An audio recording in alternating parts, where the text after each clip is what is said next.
buwan after nyo manalo, kamusta? Marami ba kayong ganap? Mga kaliwat ka ng mga rackets or mga After po inquiries? ng TNT Grand Finals ay, yun na nga po, nabigyan kami ng maraming opportunities in and outside of EBS. So, nakarating na din po kami ng Apayao, Cebu, Capiz. So, really grateful po sa opportunities na nag-open for us. Thank you so much po.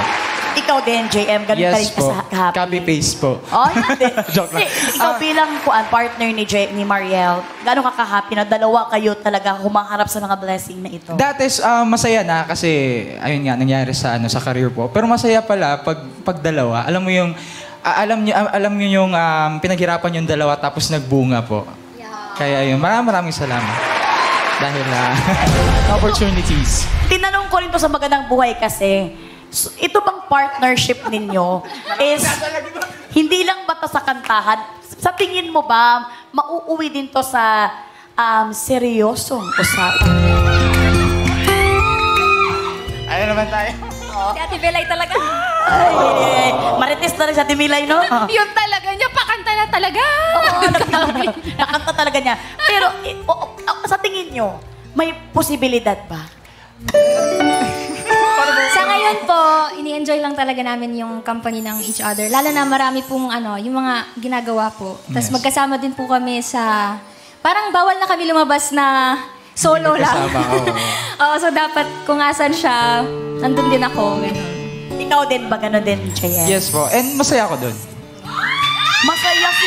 Uy, masaya si Ay, kinikilig ako. Ay, ang saya. Ay, actually, tama yung sagot ni Mariel kasi ikaw ang babae. So, dapat, ganun ka lang. Yung kumbaga, may pagkapakipot talaga tayo. Hindi tayo pwedeng, hindi tayo pwedeng ma-inlove agad-agad.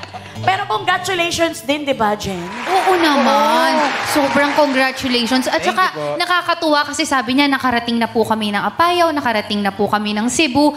Sobrang humble na alam, syempre tayo, since at medyo matagal na rin naman tayo sa industry, alam natin, we are very aware na hindi lang yan ang mapupuntahan nyo. Pero Yes. I'm sure hanggang sa Salamat. ibang bansa with that kind of talent and that kind of humility. Thank you. Congratulations! Salamat po. Thank you. Soon, may ikot nyo rin ang buong mundo dahil sa talent na meron kayo.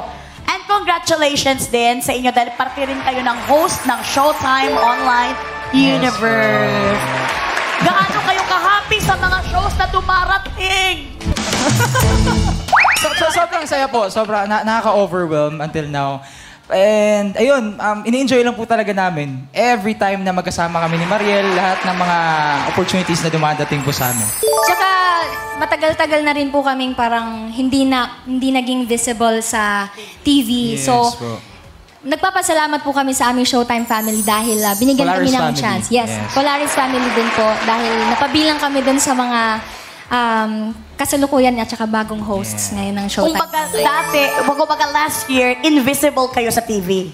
Sorry lang.